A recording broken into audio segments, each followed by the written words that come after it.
Ya, Assalamualaikum dan salam sejahtera kepada semua rakyat Malaysia. Okey, saya Cikgu Syarul. Hari ini saya akan berkongsi kepada anda semua bagaimana kita pelajari peribahasa. Okey, peribahasa ni apabila kita pelajari dengan teknik yang betul, cara yang betul, dia akan menjadi menarik. Okey, kenapa orang terdahulu mencipta peribahasa ini? Okey, mari kita saksikan. Ku akan menjagamu selama hidupku ini. Ku kan Assalamualaikum dan salam sejahtera kepada semua rakyat Malaysia. Pada hari ini saya Cikgu Syarul, saya akan berkongsi kepada anda semua iaitu bahasa Melayu, bagaimana belajar cara mudah faham peribahasa. Saya akan menggunakan teknik desir.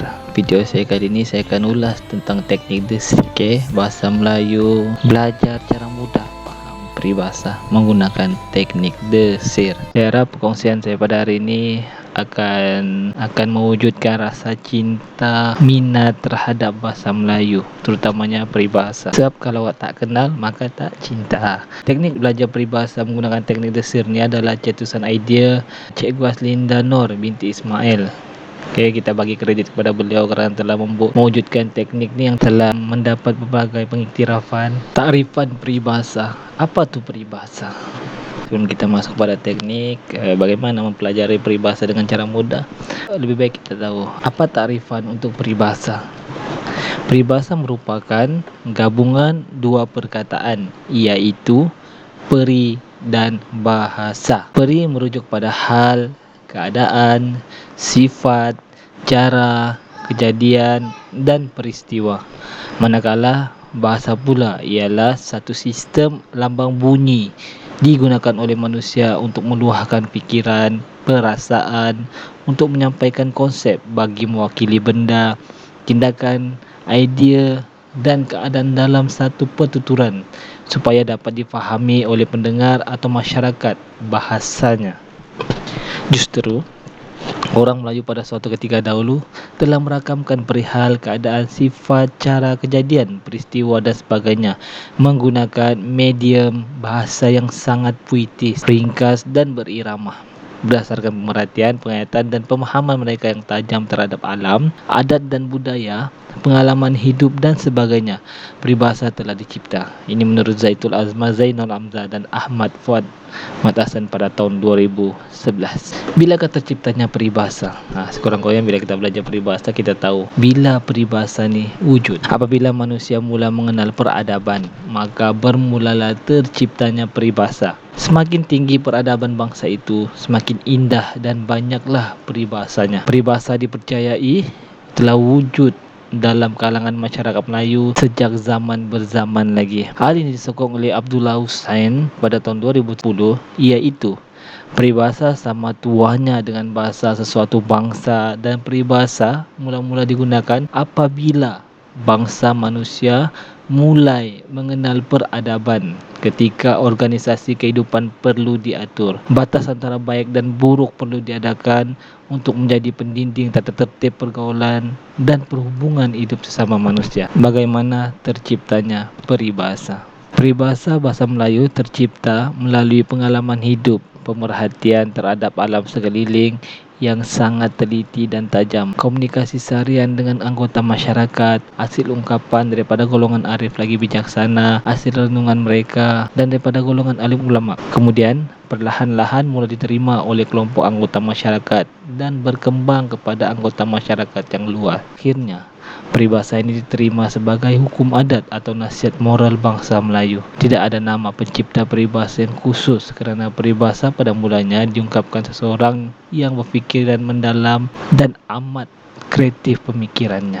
Teknik desir ialah teknik untuk mencari, memahami, menghayati maksud sesuatu peribahasa dengan mudah. Teknik ini memberi pendedahan kepada murid-murid cara mengaplikasikan kemahiran berfikir aras tinggi iaitu kebat yaitu murid-murid dapat memahami maksud peribahasa berdasarkan situasi sebenar dalam kehidupan seharian. Maksud tersirat yang terkandung dalam peribahasa terdapat nilai murni yang boleh dijadikan pengajaran dalam kehidupan sebenar. Ini yang kita terangkan tadi, teknik desir. Menggariskan langkah yang mudah diingat bagi mencari maksud peribahasa. Akronim yang digunakan berdasarkan konsep yang terlibat dalam setiap langkah yang diberikan seperti di bawah. Okey, desir. Desir maksud definisi, situasi, dan R ialah rasional. Definisi, pengetahuan mudah secara umum tentang definisi atau sifat kata nama dalam peribahasa, manakala situasi yang digambarkan dalam peribahasa. Rasional adalah situasi yang digambarkan lalu dikaitkan dengan sifat dan perilaku manusia atau keadaan manusia itu sendiri. Okey, kita masuk pada peribahasa yang pertama. Peribahasa yang pertama, bagai enau dalam belukar melepaskan pucuk masing-masing. Okey, enau adalah yang dalam bulatan ini ya. Contohnya dalam hutan kita akan nampak tiba-tiba satu daun di celah-celah hutan atau belukar akan muncul daun tinggi daripada yang lain ni. Okey, kata kunci pokok enau ialah sejenis pokok palma. Contoh pokok palma ialah kelapa sawit, kelapa, dan pokok kurma. Ia tumbuh dalam belukar. Okey, situasi yang melambangkan bagai enau dalam belukar ni. Situasi dia lah pucuk pokok enau keluar daripada belukar. Rasional yang digunakan ialah maka bersesuailah dikatakan maksud sifat pokok enau hanya mementingkan diri sendiri. Kenapa? Dia tinggalkan yang lain di bawah. Kenapa tidak yang lain ni sekali meninggi dengan dia kan? Tapi dia tinggi sendiri-sendiri. Jadi itulah rasionalnya digunakan, pentingkan diri sendiri. Peribahasa yang kedua ialah bagai mencurah air ke daun keladi. Semua pernah tengok kan, apa tu daun keladi? Apa sifat-sifatnya? Okey, kalau orang-orang yang tinggal di kawasan pedalaman atau kampung semua tahu apa tu keladi. Tapi kalau di bandar, ini adalah rupa keladi. Apa tu definisi keladi? Keladi ialah tumbuhan yang tumbuh di tempat yang berair atau payah. Sifat daun keladi adalah kalis air atau tidak basah. Okey, jadi situasi bagai mencurah air ke dalam keladi. Apabila air dicurahkan ke atasnya, daunnya tidak akan basah. Ini adalah sifat daun keladi, kalis air. Okey, rasionalnya memberi nasihat kepada seseorang dan nasihat itu sia-sia sahaja kerana tidak dipedulikan dan tidak diendahkan. Okey, maksudnya macam masuk telinga kanan keluar telinga kiri. Semua nasihat yang diberikan sia-sia. Seperti kita curah air ke atas daun keladi ni, tengok dia akan jatuh tanpa ada kesan. Peribahasa yang ketiga yang kita akan bincangkan di sini ialah genggam bara api biar sampai jadi arang. Definisi untuk api. Apa tu api? Api sifatnya ialah sangat panas dan mudah membakar kayu-kayu yang sudah kering. Kayu yang terbakar oleh api akhirnya akan menjadi arang. Okey. Manakala situasi yang menggambarkan peribahasa ini ialah jika seseorang menggenggam bara api amatlah menyakitkan, dan jika diteruskan jua menggenggam bara api itu, akhirnya bara api akan menjadi arang. Arang tidak panas dan tidak menyakitkan. Jadi kalau sudah kita pegang bara tu, kita lepas pun akan melecur. Jadi alang-alang jadikan dia bara. Jadi biarlah sejuk di tangan kita.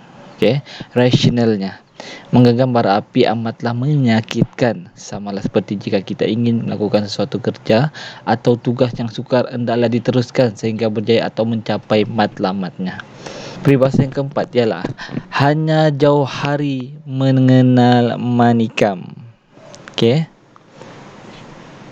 Peribahasa yang kelima ialah kecil tapak tangan nyiru kami tadahkan, ataupun kecil tapak tangan nyiru saya tadahkan. Okey, definisi untuk nyiru ialah sejenis alat untuk menampi beras. Situasinya, nyiru lebih besar daripada tapak tangan manusia. Rasionalnya, orang memberi sesuatu sangat menghargai pemberian seseorang. Ini adalah contoh kalau kita diberikan sesuatu, kalau tidak kita gambarkan, kalau tidak cukup tapak tangan nyiru saya berikan untuk mengalu-alukan pemberian tersebut. Okey, peribahasa yang seterusnya keenam ialah ibarat burung dalam sangkar, mata terlepas, badan terkurung. Okey, nampak ni burung ni kan? Ni ialah burung serindit cantik kan? Okey. Ini adalah selalunya di kawasan-kawasan kampung. Kita akan serindit ni adalah memang sangat-sangat terkenal kerana mudah dipelihara, cantik dan seperti burung kakatua. Okey. Apa tu burung? Definisi burung. Burung ialah sejenis binatang yang boleh terbang bebas. Sifat burung ialah dia terbang bebas.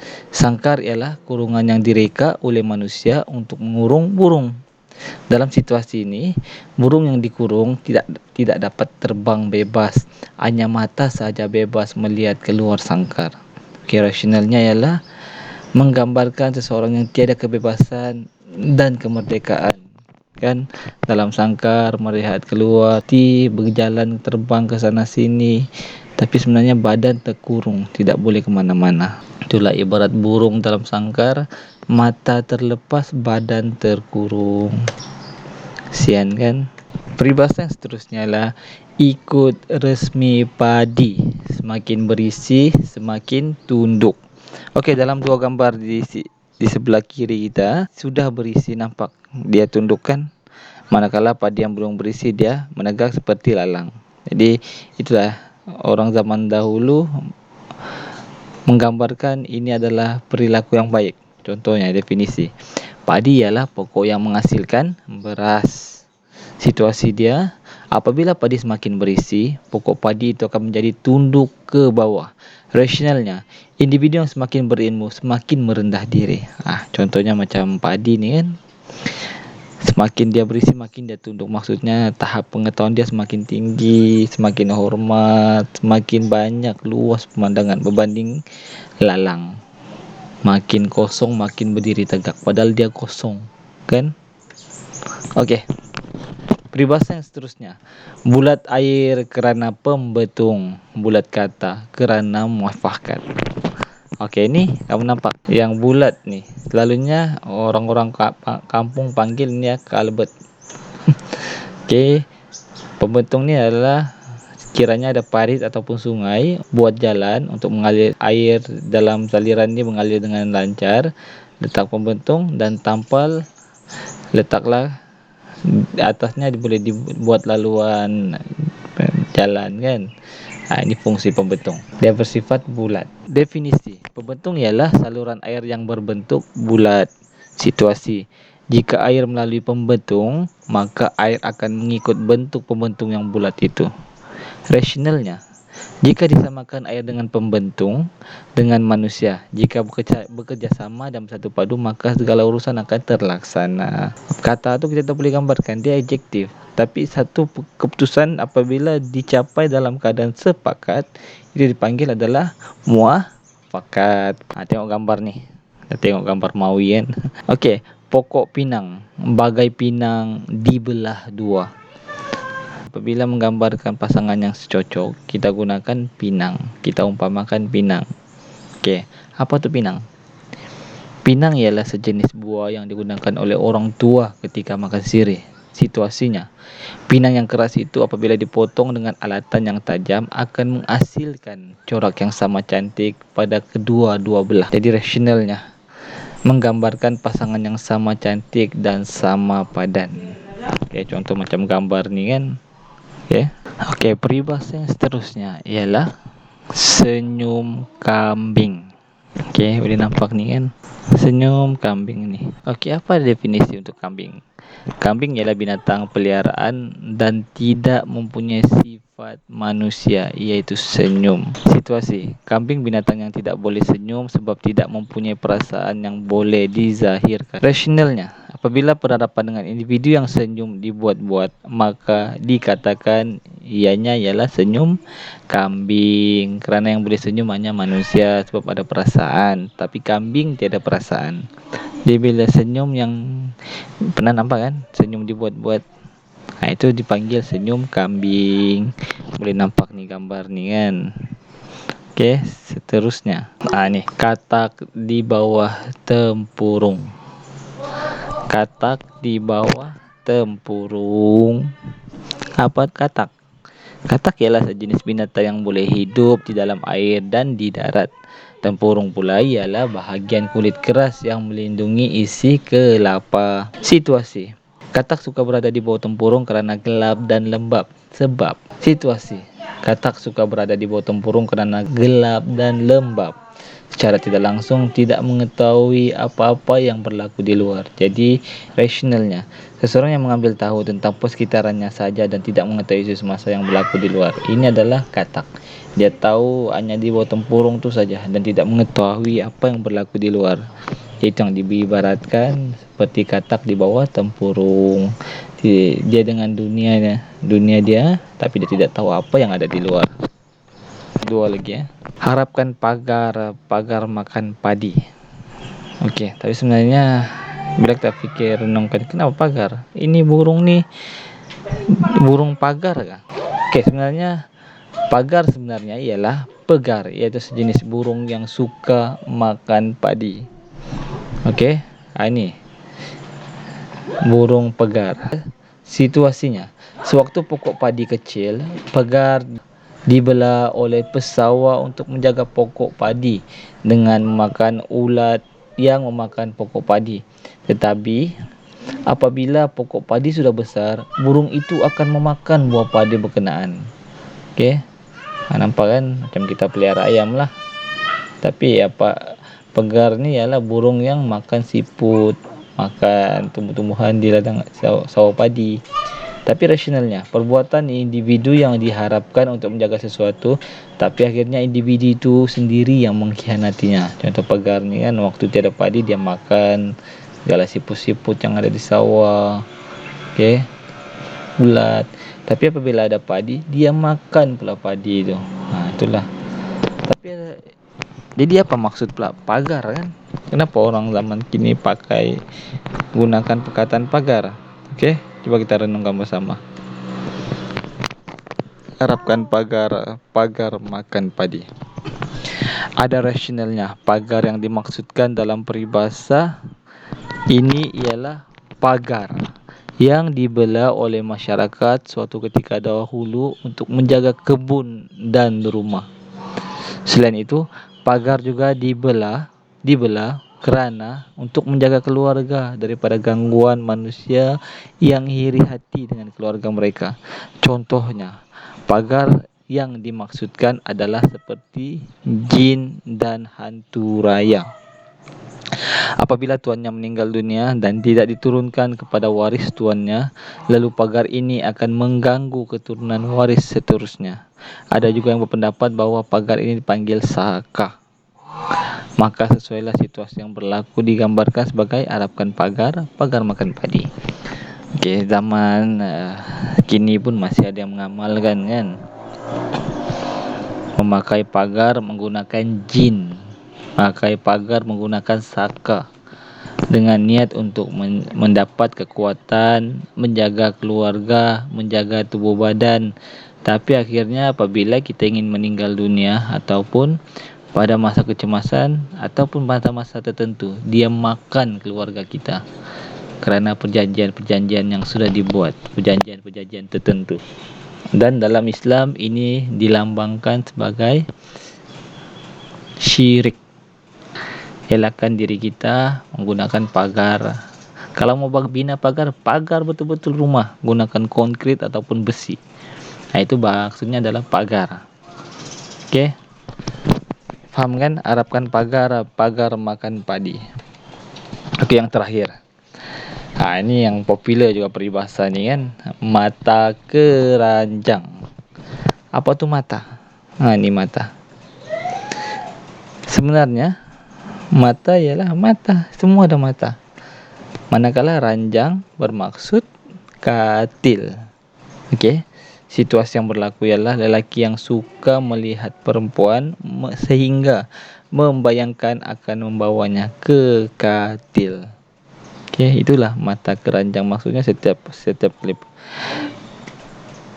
kali berkawan ataupun memandang perempuan, dia akan memandang hubungan ataupun mempunyai hubungan dengan seseorang tu sehingga berakhir di katil.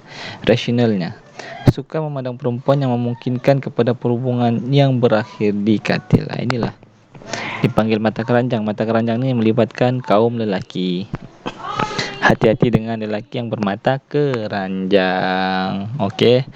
Jangan sampai diri terlibat menjadi mangsa mata keranjang. Oke. Sekian saja perkongsian saya pada hari ini. Saya berharap agar info tentang peribahasa ini menggunakan teknik desir ni dapat dimanfaatkan sebaiknya oleh semua murid ataupun guru-guru yang ingin mengajar peribahasa ini. Okey, menggunakan teknik desir yang telah diilhamkan oleh Cikgu Nur Aslinda Nur ni sangat bermanfaat dan sangat mudah untuk difahami oleh murid. Okey, apapun untuk info bahasa Melayu yang lain, sila layari channel saya Cikgu Syarul Blog di YouTube ataupun boleh hubungi nombor ni untuk segala pertanyaan, perkongsian ilmu dan terutamanya subjek bahasa Melayu. Dengan itu, semoga perkongsian hari ini bermanfaat untuk semua. Wabillahi taufiq wal hidayah. Assalamualaikum warahmatullahi wabarakatuh. Bye.